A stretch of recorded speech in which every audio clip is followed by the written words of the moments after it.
క్రీస్తుపూర్వం 550. ఇనుపయుగం. దేశమంతటా ఒకే రాజ్యం లేదు. రాజధానులు. రాజగృహం వైశాలి.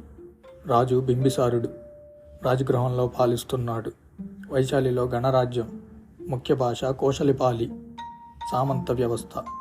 బానిస విధానం ఎక్కువగా ఉంది. విల్లు బాణం పరమస్త్రాలు. ప్రధాన మతం బ్రాహ్మణం. ఆజీవక నిర్గంధ బౌద్ధ మతాల ప్రచారం మొదలైంది. అందరూ మాంసాహారులు. అంటరానితనం లేనట్లే. వివాహంలో వర్గం ప్రధానం. భారతీయ మహాతత్వ చింతకులైన బుద్ధుడు, తీర్థంకర మహావీరుడు పనిచేస్తున్నారు.